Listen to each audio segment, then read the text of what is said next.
사랑하는 성도 여러분, 오늘도 주님의 말씀과 주님의 은혜 가운데 하루의 삶의 자리를 말씀으로 시작할 수 있도록 인도하신 하나님의 은혜에 먼저 감사와 영광을 올려드립니다. 여러분들이 신명기에 기록되어져 있는 하나님의 말씀을 우리가 함께 나누면서 어느 분이 제 영상을 보시고 이런 질문을 해 오셨습니다. 너무 감사한 것은 그래도 말씀에 반응을 하시고 그런 의문과 질문을 하시는 분이 있다고 하는 것이 참으로 감사하다고 생각되어집니다. 광야와 사막이 어떻게 다른가?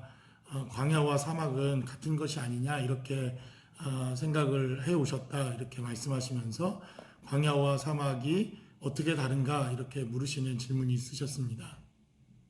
캘리포니아에 사시는 분들은 우리가 살고 있는 지금 이 캘리포니아, 남부 캘리포니아의 땅들이 광야와 같은 땅이다 이렇게 이해하시면 좀 쉽습니다.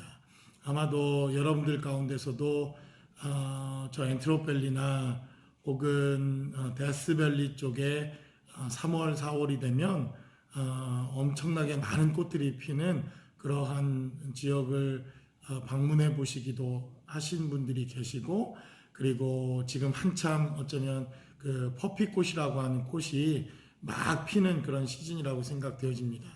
그러니까 광야라고 하는 땅에 비가 내리고, 광야라고 하는 땅에는 밤낮으로 이슬이 내리고, 또 광야라고 하는 곳에 하나님께서 물을 주시기도 하는데, 바로 그러한 비가 내리거나 또 이슬이 내리거나 또 습기가 있게 되면 광야 땅은 사막이 아니라 그곳에서 씨앗과 열매를 맺고 꽃이 피고 풀이 돋는 초원이 되어지는 그러한 장소가 광야입니다. 그러니까 아주 비옥한 땅과 광야와 사막은 1년 내내 거의 강수량이 20mm가 채 되지 않아서 한 번에 비가 내린 곳으로 싹을 틔우거나 꽃이 피거나 열매를 맺을 수 없는 완전히 황폐되어진 땅이 사막이라고 한다면, 광야라고 하는 땅은 늦은 비와 이른 비를 주시고 하나님께서 가뭄 가운데서도 우리에게 하나님의 은혜를 촉촉하게 부어주시는 이러한 사건, 그래서 시편에서도 헐몬산에 이슬이 내린과 같이 하나님께서 우리에게 은혜를 주신다 이렇게 말씀하시는 이러한 말씀들을 통해서 이 광야에도 꽃이 피고 이 광야에도 열매가 맺혀지고 이 광야에도 새로운 생명의 싹이 틔어질 수 있는 가능성이 있는 땅이 바로 광야입니다. 그러니까 지금 이 이스라엘 백성들이 40년 동안 광야 생활을 했다는 것이죠. 그러나 그 광야 가운데서 하나님이 이른 비와 늦은 비를 주시고 은혜를 주시고 하나님께서 축복을 베푸시면 그 광야 땅, 메마른 그 땅에서도 꽃이 피고 푸른 초장이 되어지고 하나님의 과일과 열매를 맺게 되어지는 이러한 역사가 있는 땅, 이것이 바로 광야입니다.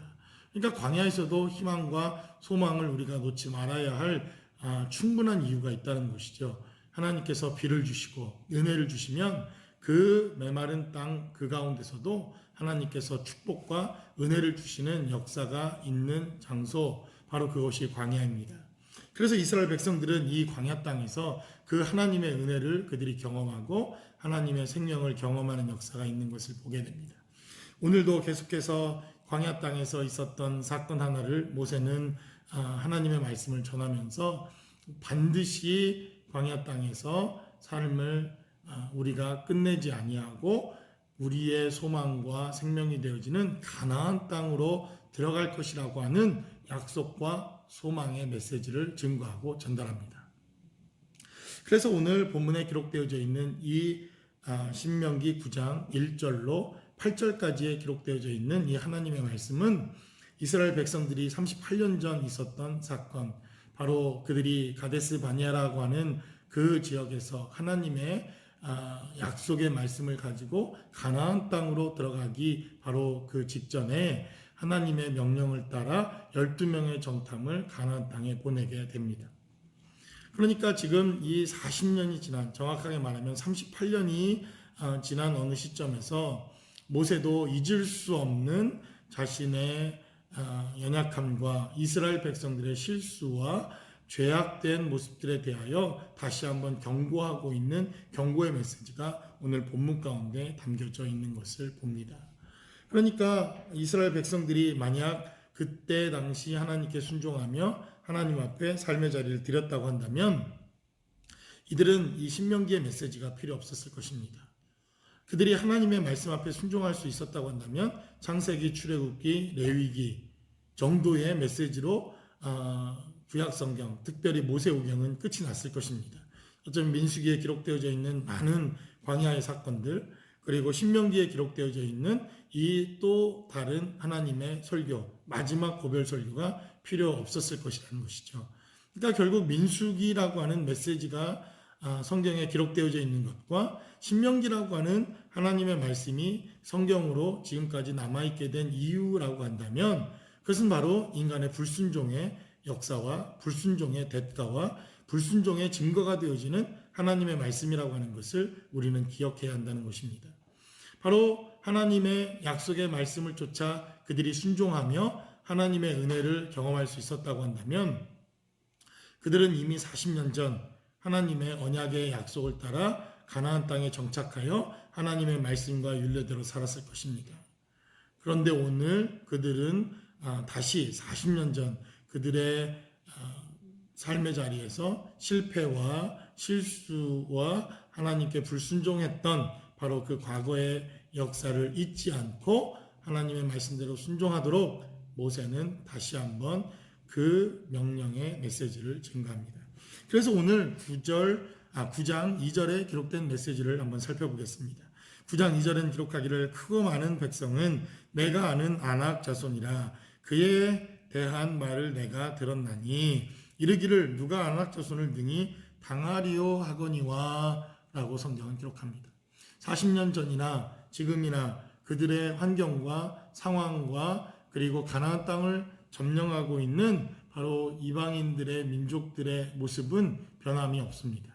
결국 문제는 변함이 없다는 것이죠. 그 문제가 없어지기 때문에 우리의 문제가 해결되는 것이 아니라는 것을 증거합니다.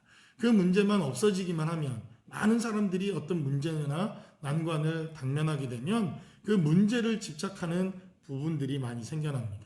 그런데 40년이 지나도 여전히 이스라엘 백성들 앞에는 그 문제는 동일하게 남아 있었다는 것입니다. 근데 지금 무엇이 변했습니까? 이스라엘 백성들이 변화되어졌고 하나님께서 무려 40년 동안 아낙 자손들보다 더 강력하게 이스라엘 백성들을 훈련시키는 광야의 훈련을 통해서 이스라엘 백성들이 강력한 군대로 변화되어지는 변화가 있었다고 하는 것을 신명기의 말씀을 통해서 우리에게 증거합니다. 그래서 광야가 축복이고 어려움과 고난이 우리에게 축복일 수 있다는 것입니다. 그 고난 자체, 어려움 자체는 분명히 어려운 것입니다. 그러나 그 고난과 그 광야가 우리에게 축복일 수 있는 것은 바로 이 광야와 고난을 통해서 우리가 더 단단해지고 우리가 단련된 하나님의 군사가 될 수 있다는 것이죠. 그래서 그들은 38년 전 12명의 정탐을 통해서 동일한 고백이 있었습니다. 그들은 거인의 자손이요, 그들은 아낙 자손이요, 네피림의 후손이요, 우리는 그들의 밥이다. 그래서 실패했던 그들이 그 38년 전 걸림이 되었던 이 걸림돌이 이제는 이 걸림돌이 디딤돌이 되고 모퉁이돌이 되어서 이스라엘 백성이 가나안 땅을 정복하는 하나님의 역사와 축복의 역사가 있게 되는 것을 보게 된다는 것입니다.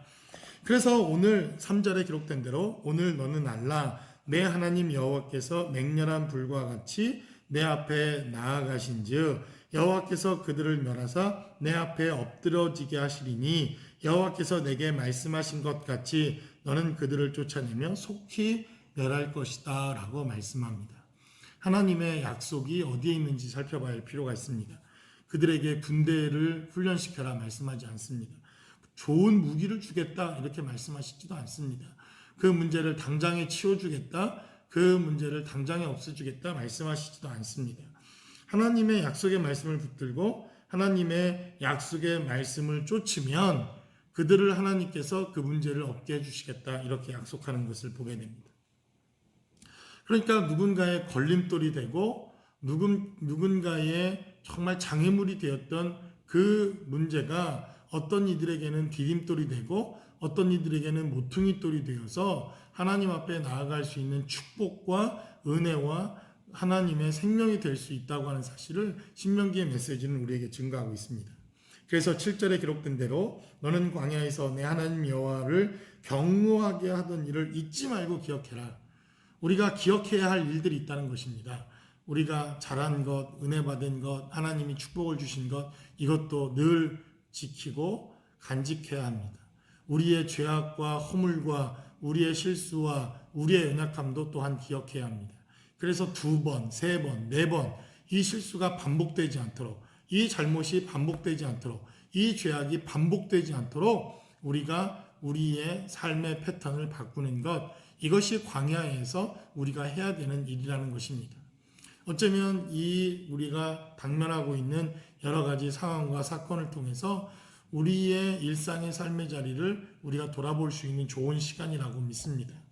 시간이 더 많아지니까 여러분들이 무엇을 해야 할지, 어떻게 시간들을 보내야 할지 굉장히 당황해하고 어려워하는 분들이 있을 줄 압니다.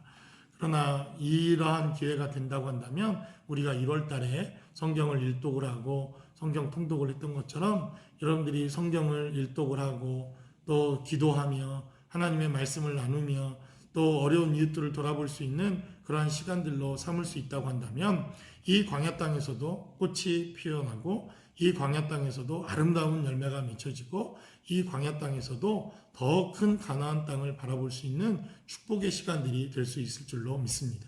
저와 여러분들의 삶의 자리에서 이러한 하나님의 축복과 은혜가 함께 하실 수 있기를 주님의 이름으로 간절히 축원합니다.